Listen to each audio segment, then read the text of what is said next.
Hi, welcome to the All Things LGBTQ interview show, where we interview LGBTQ guests who are making important contributions to our communities. All Things LGBTQ is taped at Orca Media in Montpelier, Vermont, which we recognize as being unceded Indigenous land. Thanks for joining us and enjoy the show. On a recent episode of All Things LGBTQ, the news program, we made reference to a new coalition that has come together, the Vermont Queer Legal Professionals Group. And they brought together a wide assortment of individuals and organizations to talk about what Vermont might do to prepare for the incoming federal regime.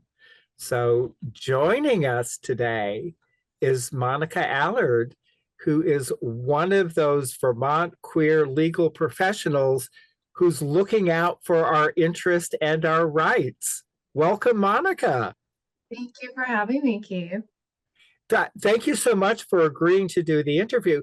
And I'd like to start, as I usually do, with what is your connection to Vermont and how did this kind of advocacy become a priority for you?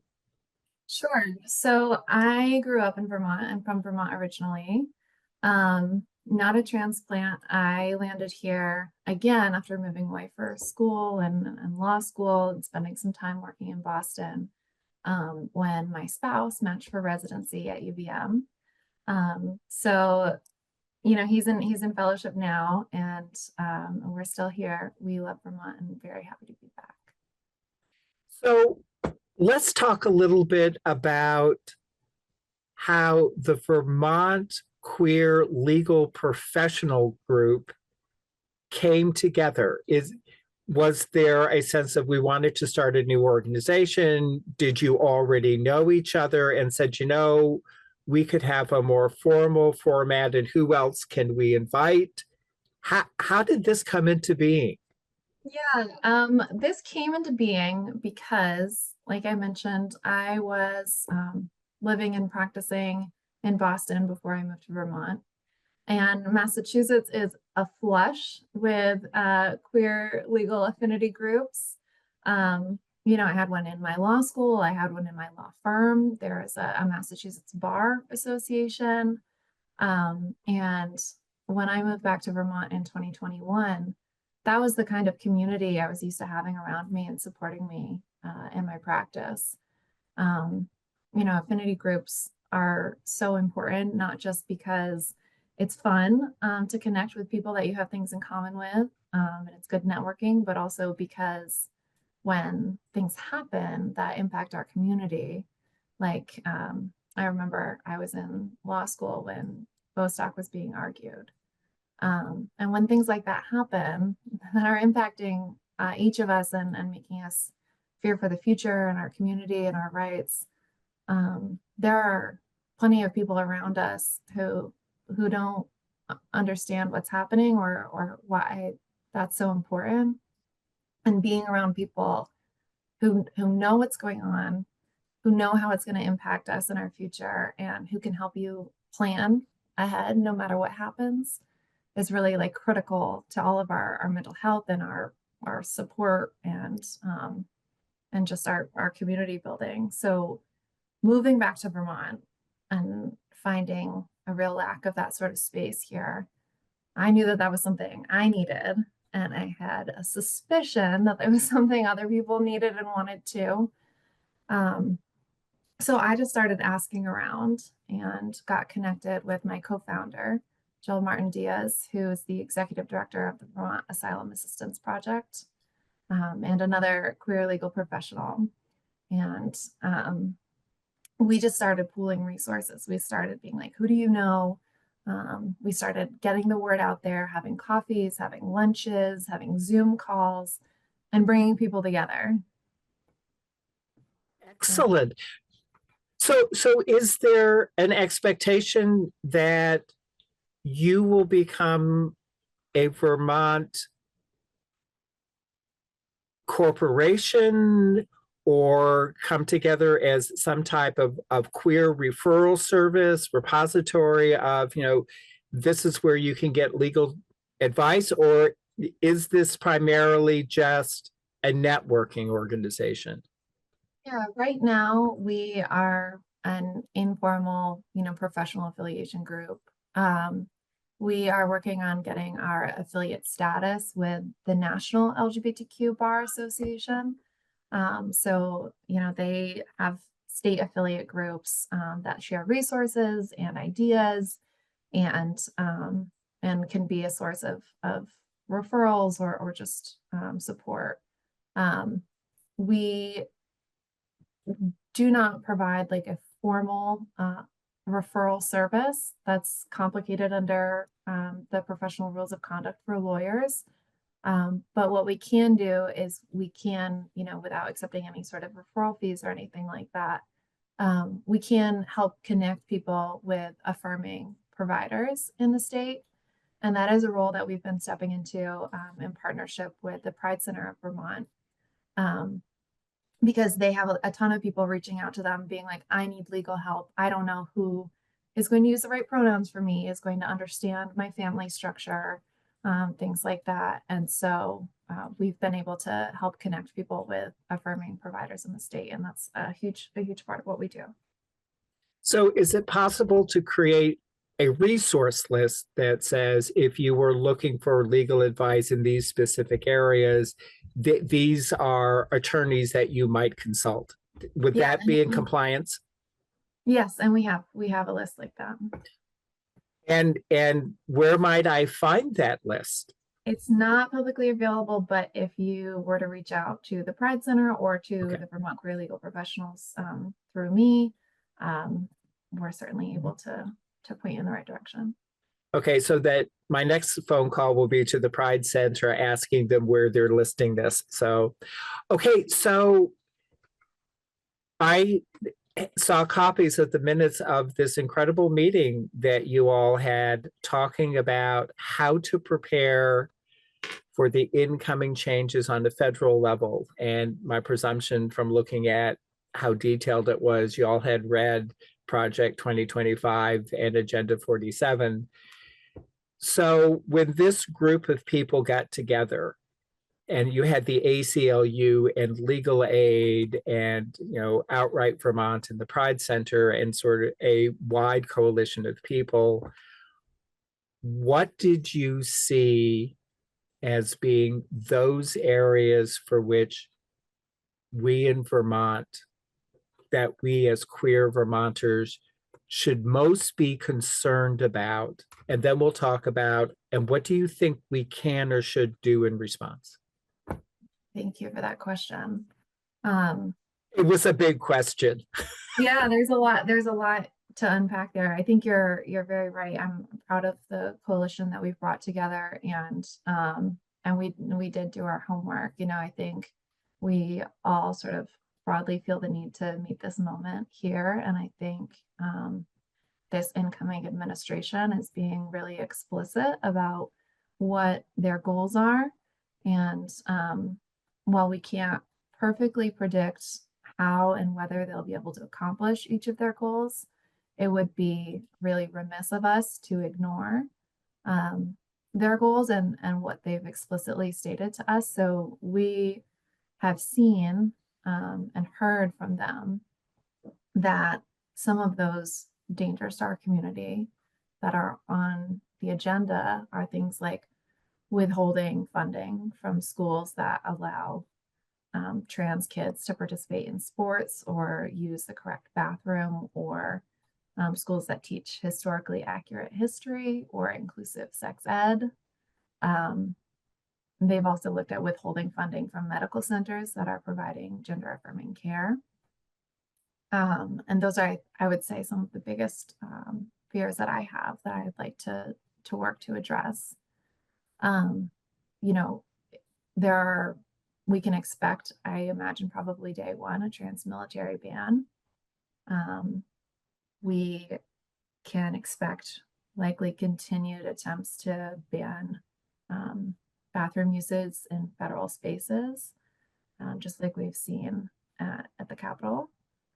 We can anticipate efforts towards mass deportations and attacks on asylum. So, this is a really queer issue because plenty of queer people seek asylum because they're not safe in their country of origin because of their status as a queer person.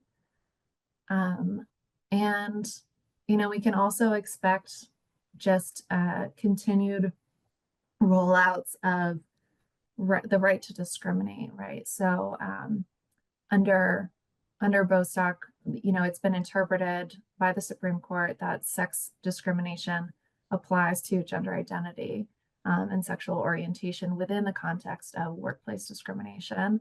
And the Biden administration has interpreted that as being more broadly applicable in other contexts where sex discrimination is not allowed. And we can expect a reversal of that by the Trump administration, narrowing that specifically to what they call sex discrimination and advocating in courts for a right to discriminate. And they might classify that as a First Amendment right. But we can certainly see a change in administrative policies as well as the litigation strategy of this administration. So my guess is that you all are very familiar with Vermont statutes and how Vermont interprets and implements our statutes. Where is it that this coalition of people thought we were most vulnerable? And I think you alluded to some of it, which is, funding issues. And what is it that we can do to prepare for it? I know that one of your recommendations, particularly around reproductive and gender affirming treatment, that we might follow the New York model and start stockpiling medications so that one, it was on hand and the state of Vermont was distributing it, and looking at how to prohibit the federal administration from tracking how those medications were being used and the specific individual that was using them. Yeah. So, taking a look at some of the dangers ahead and taking a look at Vermont statutes and looking for those gaps, we've identified a few that we'd like to address, and some particularly within the medical space that you've identified are so important. One is this idea of stockpiling essential medications for reproductive and gender affirming healthcare. New York has done this in as part of their governor's administration rather than legislatively. California has taken a more legislative approach to accomplishing this. So we know it's possible, and we know that there is some framework for doing so that we saw established when the COVID pandemic hit, and we saw states really start to look at disaster preparedness and making sure that they had a stockpile of medications. So we know that it's possible to do. We know that other states are doing it. And we know that it is possible that the federal administration could attempt to limit access through things like interstate commerce of these medications. And so to the extent that it's possible for Vermont to make sure that providers here that are allowed to continue prescribing it and patients here that are allowed to continue receiving it can continue to do so, it makes sense to do that now and to prepare for that now. Another important step that you mentioned that we're also looking to inspiration from California for is this idea of restricting out-of-state access to sensitive health information. And specifically, we've looked at the prescription drug monitoring program. And this data has been used by some other states in an attempt to prosecute abortion claims in states where there's been some criminalization of abortion procedures. And similarly, there have been attempts to sort of criminalize the prescription of gender affirming care to trans youth. And so to the extent Vermont currently has shield laws in place, which means that prescribers here who are, legally prescribing to out-of-state residents are protected from under Vermont's laws from prosecution in those other states. But that doesn't mean that those attempts aren't occurring. We've already seen challenges to shield laws coming through. And it's important as much as possible that we're proactive in those protections. So we're making sure that people can't even be targeted in the first place because that data is staying in state and it's not getting in the hands of people who are going to use it against our community. Okay, so following up on the sort of proactive piece, there were two representatives that were part of that larger meeting. Has there been any commitment from legislators about introducing specific pieces of legislation to help prepare us for what might be coming? Yeah, so there was one senator and one representative in that meeting, and we've been working with Representative Troy Hedrick to introduce some draft bill requests. So this week we submitted, I believe, 10 draft bill requests to Legislative Council. So a number of these specific ideas are being drafted into bill form. And the next step will be going through the process of, working with our coalition to make sure that we're saying exactly what we want to say and thinking about whether or not we want to frame things as an omnibus bill or how it makes sense to package each item. And making sure stakeholders have input into the final language. But then we'll need things like testimony in front of the legislator. We'll need people to be reaching out to their representatives and making clear that they care about these issues and they need their legislators to care about these issues too. So there will be a huge push for community involvement as we move forward. Has there been a conversation with legislative leadership, the president pro tem in the Senate and the Speaker of the House, about their willingness to prioritize some of these bills? Yeah, it's an interesting question. I don't know. I haven't had any conversations with them yet, but I do know that the Democratic LGBTQ caucus has been in contact with us and interested in supporting these efforts and is reaching out to their leadership. And I know that there's also a Rainbow Caucus within that's includes both Democrats, Republicans within the legislature that has taken a real role in introducing and moving forward these bills in the past. So I'm not a policy expert. I'm not a policy professional. I'm just a lawyer and just a lawyer who does litigation primarily, who cares a lot about these issues and happens to know a lot of other lawyers who do too. And I'm really looking to my policy professionals, my representative and the other groups that I'm working with to give me guidance on the best way to move things forward. And with that, thank you for this interview. Thank you for the critical work you're doing. And I'm going to look forward to tracking what it is you're doing and getting in touch with you for details on what we can be putting out to our community about this is how you can get involved. This is what this action will do for you. This is how you approach it. So with that, thank you.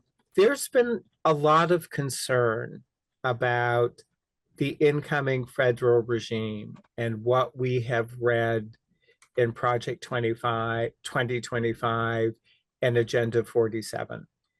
And we look at what it is that Vermont has done, what we have in place that we think is good and will afford protection for the LGBTQ2S plus community.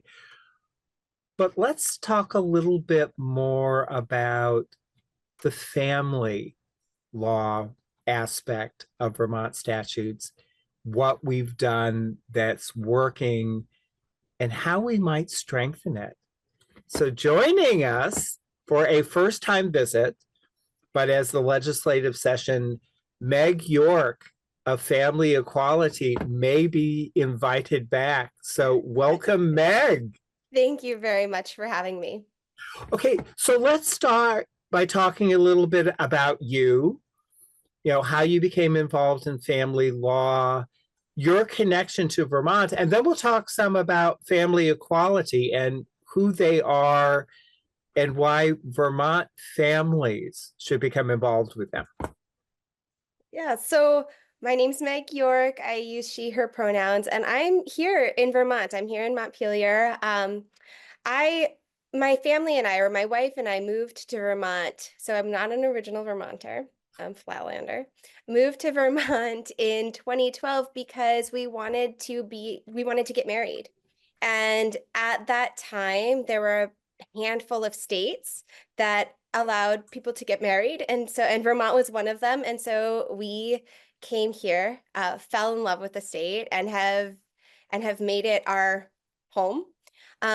We have 3 kids here and it's just been really wonderful. And so, but here I also was pursuing a law degree. And part of the reason I was pursuing law, I went to Vermont Law and graduate school, then Vermont Law School.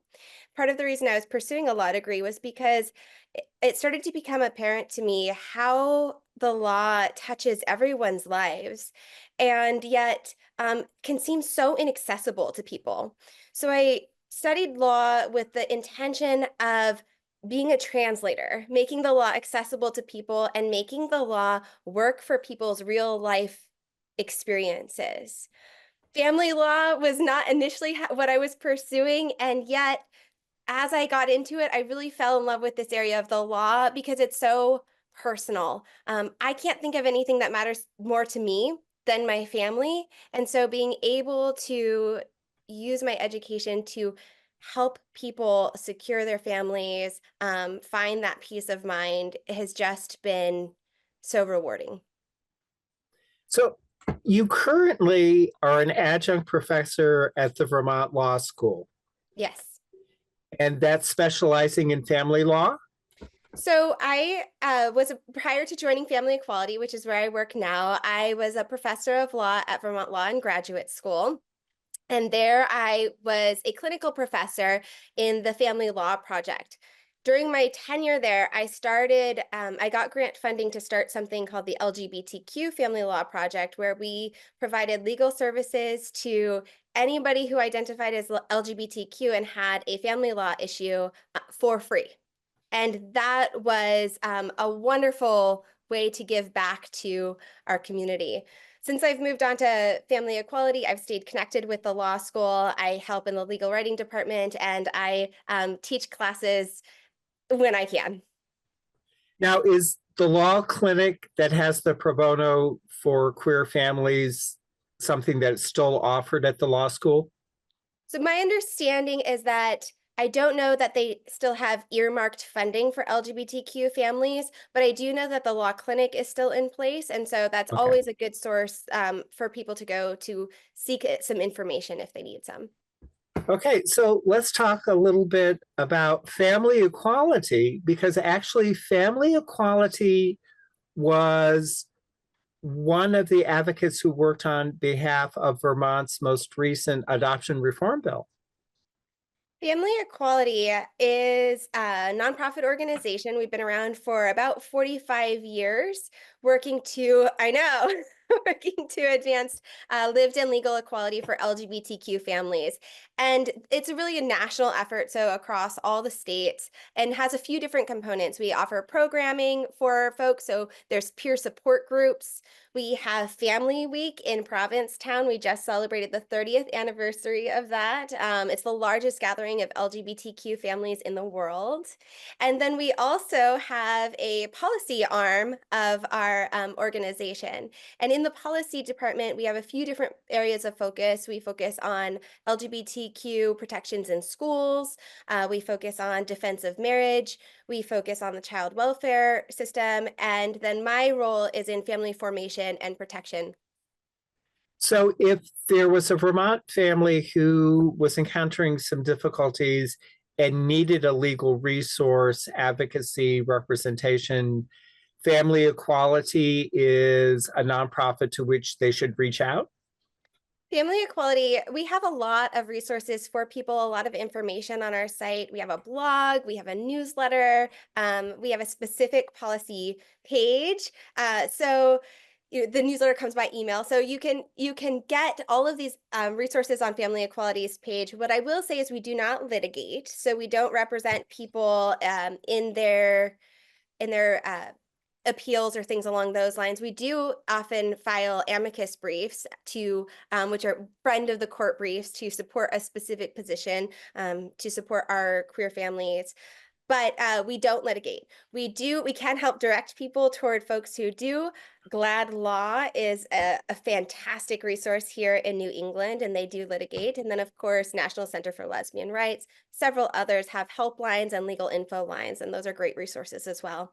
I have the privilege of working very collaboratively with these other organizations, and so that's been a wonderful aspect of my role as well. All right. Glad who will be talking with us in January about Wonderful. what they're anticipating and what people in New England and Vermont should be aware of and prepare for. So let's talk a bit about Vermont and our statutes and the provisions that we have in place. What are the things that are supportive of our LGBTQ2S plus families here in Vermont? I love this question because in Vermont, we have such wonderful answers to it. So many states, we really struggle with a patchwork of parentage recognition across the United States. And when I say parentage, I'm referring to a legal relationship between a child and a parent. There are many people who are parenting their child, but it's sometimes a question of whether or not the law is going to recognize them as a legal parent to their children. Here in Vermont, we are fortunate in that we have many ways that our state recognizes people who are parenting their children. We started, we had second parent adoption available to folks back, even unmarried folks back as far as the 80s. So we have some good law there. And when I say second parent adoption, I mean an LGBTQ couple where one person is presumed the legal parent of the child and the other parent wants to secure legal parentage through adoption. And then in 2018, we had a huge overhaul to our parentage laws here in Vermont to allow or to recognize the myriad of ways that people make families and to provide streamlined access to court judgments to affirm people's parentage. So a lot of really incredible options here in Vermont. So looking at the incoming federal regime and looking over Project 2025 and Agenda 47, our communities are not going to see favorable action or policies being initiated by the regime. What are the things that Vermont could make stronger? Where are the places that we might encounter some degree of vulnerability? So when we say Vermont, I mean, I think there's a question of, are we talking about people who live in Vermont, Vermonters? Because one thing that I want to underscore here is that a lot of family law is really a creature of state law. And so here in Vermont, because we have very good protections here in Vermont and accessible protections, what I urge Vermonters to do is to take advantage of the progressive laws that we have here to take those steps to secure their families. In Vermont, many people are recognized as presumed parents under the law. Right. So when we talk about families, people who are married are parents of their children, are presumed to be parents of their children. People who hold out children as their own can be presumed to be parents. We have an avenue for something called de facto parentage, which is essentially parenting by the act of parenting. We also have a law that says that intended parents who consent to assisted reproduction are the parents of their children. So we have very good laws. One thing that's really important to remember, though, is that when we're talking about what's happening with the regime and what's happening in other states, we have very little say over what's happening across state lines.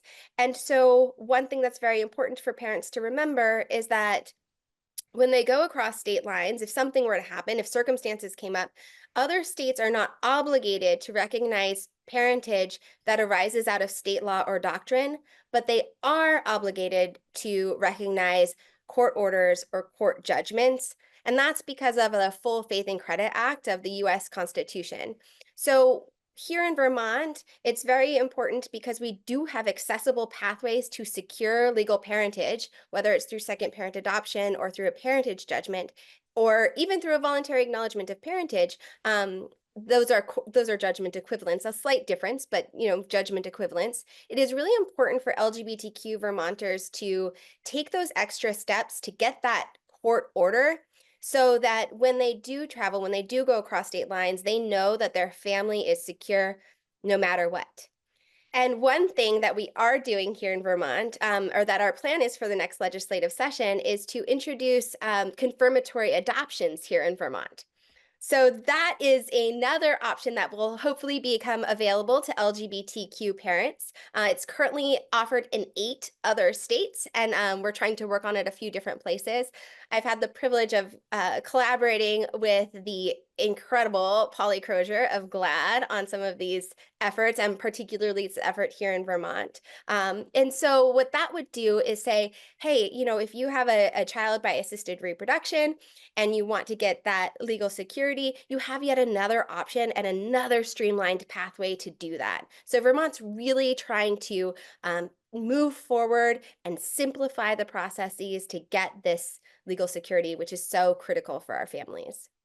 So if I have concerns about the recognition of my family outside of Vermont, I could go onto Family Equality website or GLAD's website and look at advice on this is the documentation or these are the procedures that we should institute to ensure that our family is recognized regardless of where we might go. Absolutely. So on Family Equality's website, we're perpetually or continuously working on creating resources for people to be able to easily access them. On adoptions, we have a clickable map that tells you what the options are in Vermont and across the country. So you can look at what those options are and how to pursue them. Like you pointed out, GLAD Law has incredible resources that are really specifically tailored to New England. So they're an excellent resource for Vermonters as well. And Family Equality recently collaborated with the Pride Center of Vermont and Out in the Open to host a webinar specifically on LGBTQ parentage issues here in Vermont, a webinar that talks through what all of the options are to have your parentage established, recognized, confirmed, secured here in Vermont, including how to do it with or without a lawyer, because I know that for many people, cost can be a barrier. So that's an incredible resource as well. I haven't checked to see if it's on the Pride Center of Vermont's website, but I do know that it's on Out in the Open's website under their resources and zines tab. That was the question I was about to ask you is this available online, et cetera? Okay, a question, because you had mentioned, if my family and I were traveling, we're going to other states, what if I were to move out of Vermont, but I have put these legal protections in place here? Would those recognitions and protections still go with me, or would my family then be subject to the laws of our new residential state? That's a great question. So once you move across state lines, if a family issue arises, you're going to be looking at the family law in the home state or in the state that you're in to address those things. However, if you've secured legal parentage here, the question when you're before a court in a different state is going to be what's in the best interest of your child, not who are the child's legal parents.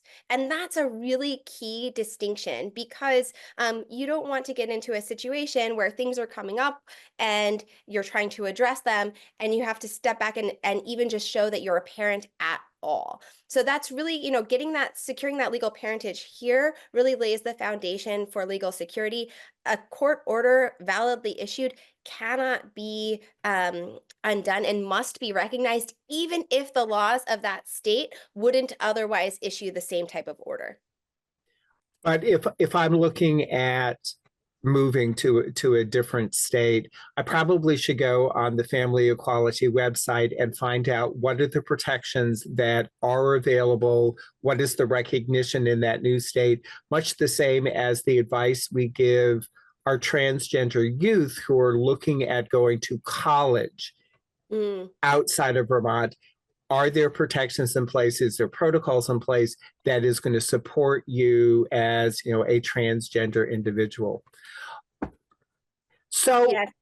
Can I also say one more resource, because you mentioned? Oh, absolutely. Which I love, obviously I love Family Equality site. It's an incredible resource for folks. Also, Movement Advancement Project. They have maps. Their name spells the acronym MAPS or MAP, and I love it because everything they have is a map, and they will really break down what's happening all across the country on a variety of fronts, whether it's marital recognition, whether it's assisted reproduction, whether it's discrimination laws. So you can really look to those resources as well, and they will tell you what's going on where, and they actually have a quality profile of what's your policy tally in your state. Vermont is doing very well, but it will tell you what's the equality policy tally, and that can also be really informative for people.